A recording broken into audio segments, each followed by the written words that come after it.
1층 식당으로 내려와 아침 식사를 합니다. 아침 식사는 달걀과 토스트 그리고 커피인데 한국에서 가져온 동결 건조 된장국을 풀었습니다. 어젯밤 어두워서 보지 못했던 골포트로 향합니다. 앞에 보이는 곳이 시계탑이 있는 곳으로 골포트의 중심이라 할 수 있습니다. 포트는 요새라는 뜻이죠.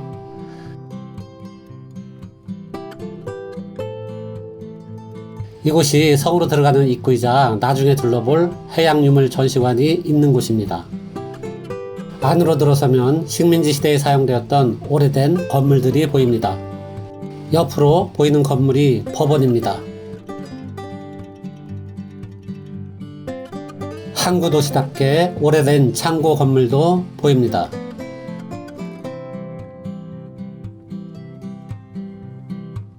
등대 앞에는 상가와 식당들이 빼곡하게 들어서 있죠. 스리랑카는 우리보다 더 오랫동안 식민지 지배를 당했습니다. 1517년부터 포르투갈의 지배를 받았고 1656년에는 네덜란드가 바톤을 이어받았죠.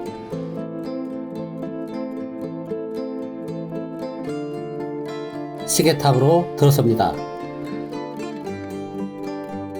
네덜란드의 지배가 끝나는가 싶더니 다시 1796년에 영국이 그 자리를 대신하여 1945년 독립할 때까지 150여 년간 스리랑카를 지배했습니다. 무려 400년이 넘는 시간을 서구 열강의 식민지로 살아온 것이죠.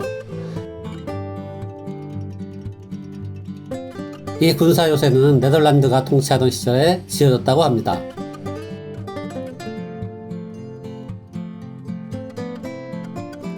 대개 사람의 손길이 닿은 아름다움은 역사적 비극과 맞물려 있죠.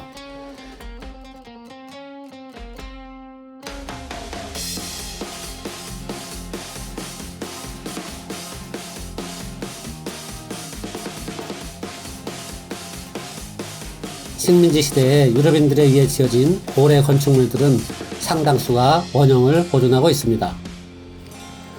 유럽의 어느 도시보다도 19세기의 건축 양식을 가장 잘 보존하고 있다는 평가를 받고 있을 정도죠. 물론 그 아름다움의 뒤에는 침략과 전쟁, 그리고 인간의 어두운 욕망이 드리워져 있습니다.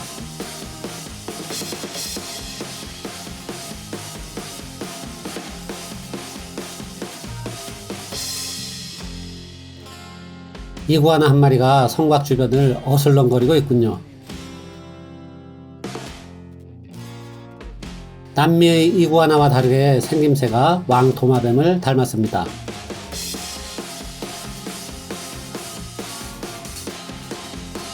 날은 무더웠지만 하늘이 맑아 마음껏 바다를 바라볼 수 있었죠.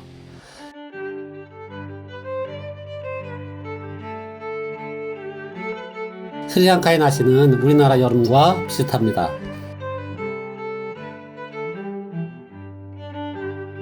하지만 중부의 고지대로 올라갈수록 기온이 떨어져 해발 1800m 이상인 곳은 아침 저녁에 날씨가 제법 쌀쌀합니다.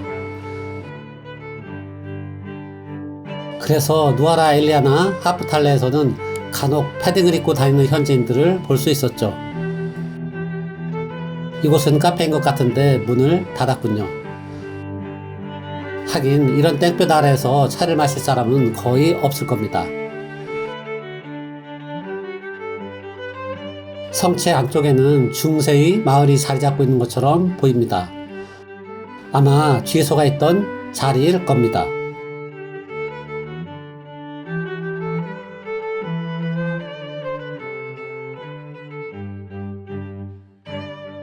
해변으로 내려가는 계단이 있습니다. 성곽을 따라 호텔과 식당, 상점들이 늘어서 있습니다. 여건만 된다면 한 달 살기 같은 걸 해보고 싶은 곳이죠. 견고하게 지어진 보루로 올라가 봅니다.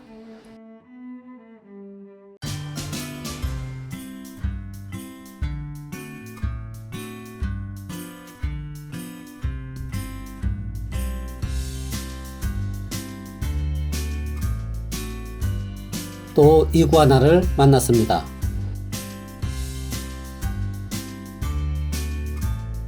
튀르키예처럼 이곳의 강아지도 목줄이 없습니다. 오랜만에 천연 코코넛 음료를 마셨습니다. 이제 성 안쪽에 있는 골목길을 둘러볼 겁니다.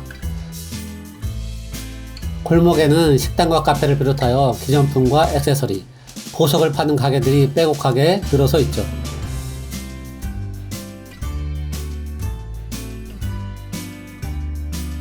마치 오래된 유럽의 한 도시에 와 있는 느낌입니다.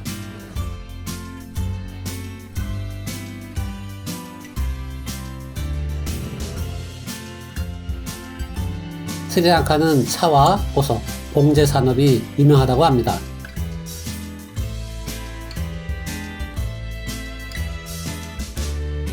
이 기념품 가게에 들렀습니다. 주로 여성용품을 파는 가게였는데 이곳에서 아내에게 선물할 스카프를 45,000원 정도에 구입했습니다.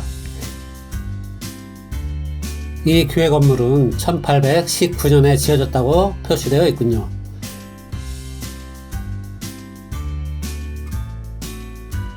건물을 구경하며 걷다 보면 하루가 모자랄 것만 같습니다.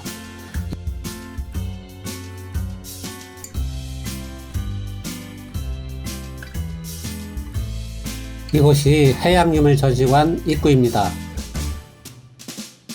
하지만 이곳을 추천하지는 않겠습니다. 본래 국립박물관을 찾아 헤매다가 이곳으로 들어오고 말았죠.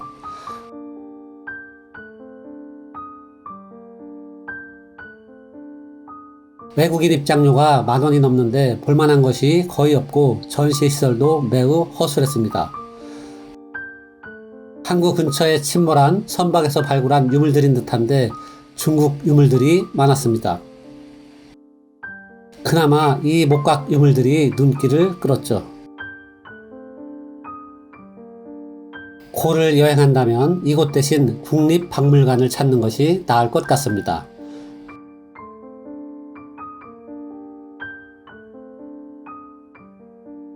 전시관을 나와 우리를 태울 밴을 기다립니다.